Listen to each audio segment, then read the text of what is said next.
the theme behind it. And I'm sure you'll be incredibly successful with retaining your employees from doing that. So that's a really good thing. You had recently a gala where you fundraise, right? And that gala was, I think it was called Night at Morgan Gala.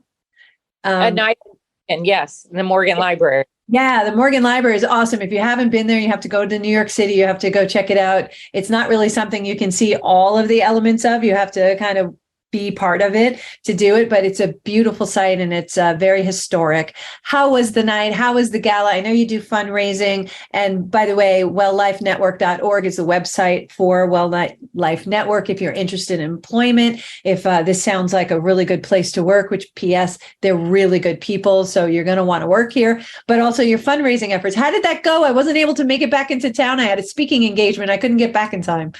It was fantastic. Karen, I'll let you explain some of that.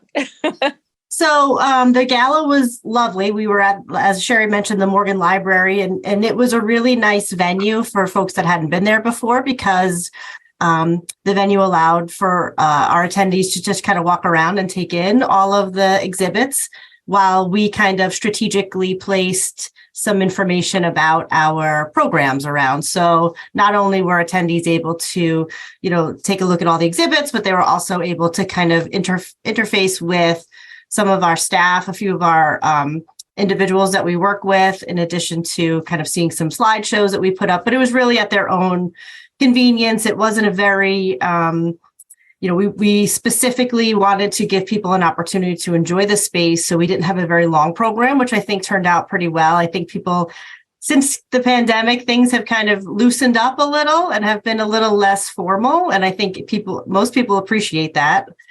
So we Agreed. Had a few honorees, we had some speeches, we heard from some of our board and some individuals that we work with. And I think it really turned out to be a lovely evening. The weather was lovely. And, everyone that I spoke to that attended loved the venue site and loved the event. So it really worked out well. And the proceeds from this event, this fundraising event, what do you utilize it for? So our organization is funded by a lot of government contracts and by Medicaid, Medicare, the insurance companies on reimbursements, but that's for the basic necessities. So we're always looking for ways to find money that we can utilize to enhance what we do. So these funds will be used for a number of different purposes. One in particular that we talked about is in our children's division, we have a summer camp that we do, and it's a weekend retreat, really. It turns into the opportunity for many of the families we serve to have a vacation on Shelter Island for a weekend they would never be able to experience on their own. Many of the families have actually said, we've never had the ability to take a vacation. This is the first time we've been able to do this. But what happens on that weekend, and I went out and I've experienced it, we have an amazing team that just goes all out in developing this beautiful weekend for these families. And they put together all of these very meaningful activities for them to enjoy. And at the same time, kind of work through some of their family bonds. It's called the Family Bonds Weekend. So it's kind of relationship building and fun. And the kids just have the biggest time. They get to do a lot of activities, physical activities, and just enjoy the beauty of Shelter Island.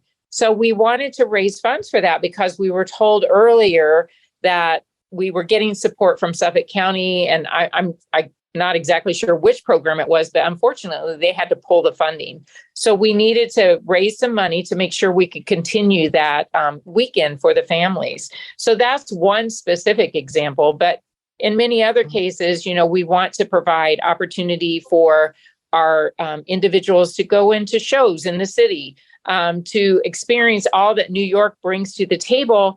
And many times they can't do that, with their own resources. And we have a specific program now that we put in place in our mental health division that's what it's all about. Recreational activities that help, again, to bring activities to the individuals, such as soap making, or they have a thing called a barbershop meeting where they'll bring in barbers, and they'll do lots of work with the individuals. And, that's when people really connect and they talk and they develop relationship. So we want to take it to the next level. And that's what our fundraising dollars really helps to support, is helping us to do even more to help benefit the individuals that we serve. Oh my gosh, I love that. I love that. Again, WellLifeNetwork.org. You're listening to Healthy Lifestyle with Lorianne. We're here with Sherry Tucker and Karen Gorman from Well Life Network. We're going to take a short break and we're going to be right back.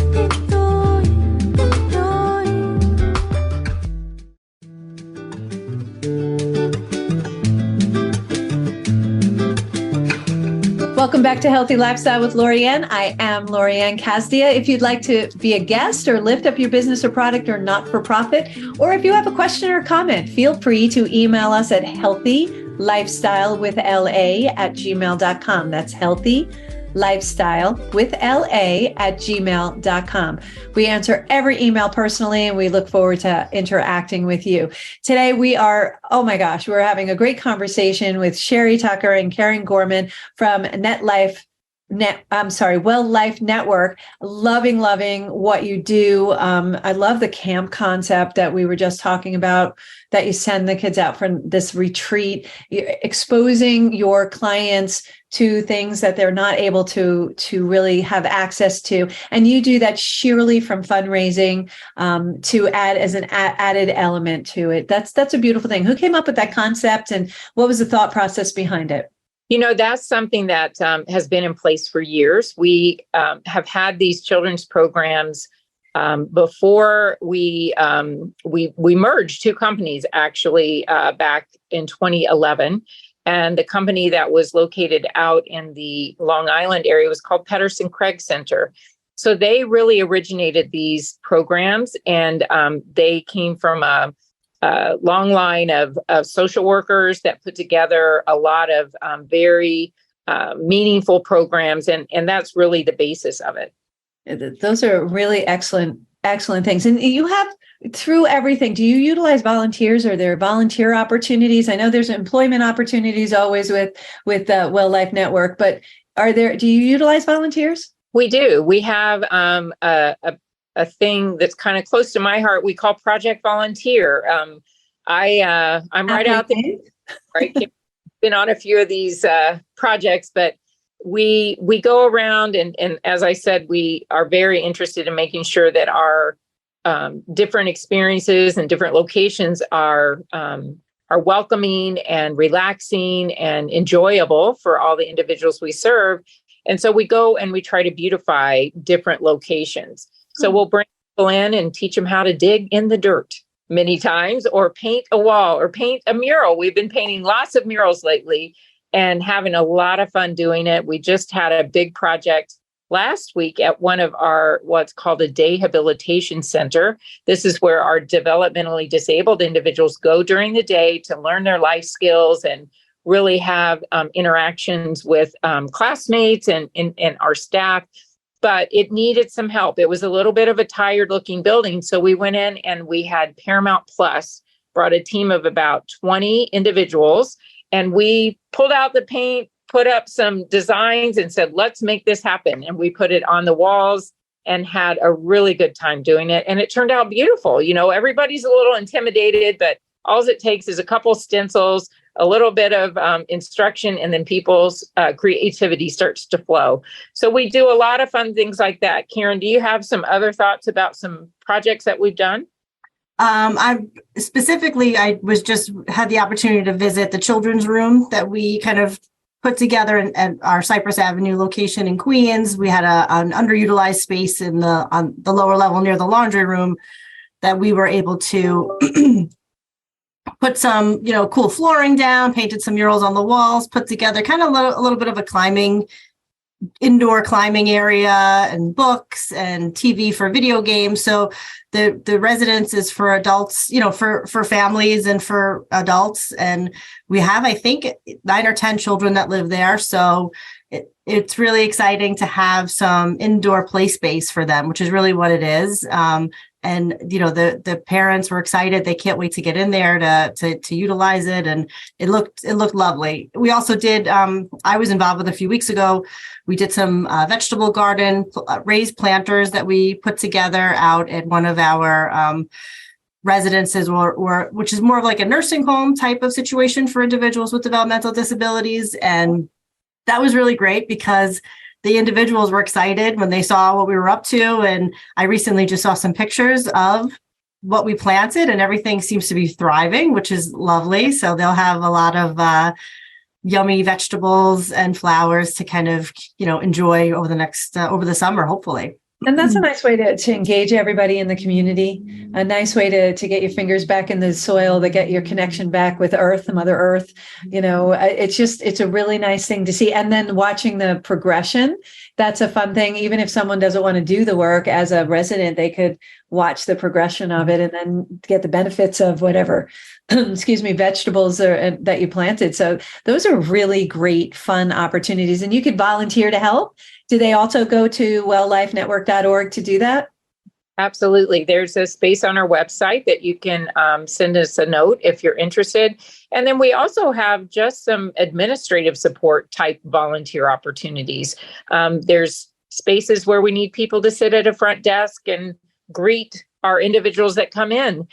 We have one individual who is a staff person, a volunteer, who's been with us, I think it was for 14 years. She came in 1 or 2 days a week and sat at the front desk and was that beautiful ray of sunshine when people would walk in the door.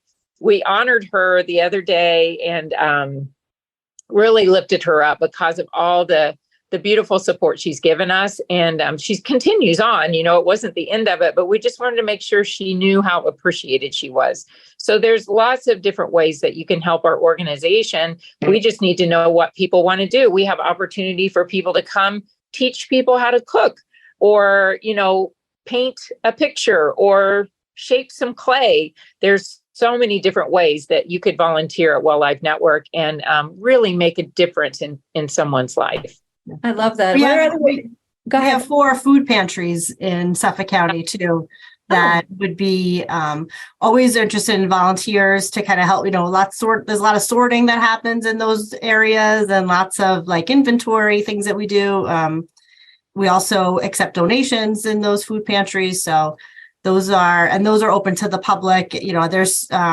There's specific times that they're open. So if anybody's interested, I think it's on the website that says what days they have open access. And we'll add it to the description of this show so that if you needed access to it, we can send you over to the website, and we'll also have those locations because a lot of people like to donate to the food pantry. Mm-hmm. I know we take dog food and cat food also at those food pantries. Oh, that's great. I know my Lions Club likes to donate and support food pantries as well. So that's a really good way to support WellLife Network and the people that you are serving.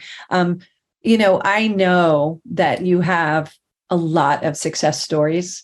Could you share some of those? Because they just warm my heart about affordable housing and what you do. Let's just share some of those success stories. Sure. I'll share a few, and I'm sure Karen has a few that she can share as well. We recently had an opportunity to hear a couple individuals at a meeting that we had at our newest building. One was a young lady that decided she wanted to leave the South, and she headed up to New York City with big dreams, but ended up landing in a New York City homeless shelter, and was very desperate for opportunity to start on her dreams, but she just didn't have the resources or have the right entitlements in place.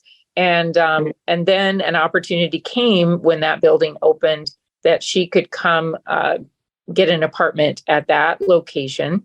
So she came in and gave her testimony, and it was just so heartwarming because she was just humbled by the fact that she had this beautiful space now that was all her own, that she could feel safe and secure and really start to concentrate on getting some education, working to find a job, and really contributing back to society in a meaningful way, and to be feel significance, as you said early in the show, Lorianne, that everybody wants to feel that in their journey. Yeah. So We also had a couple situations where we had young men who were labeled early in life into, when you're young, they try to put a label on you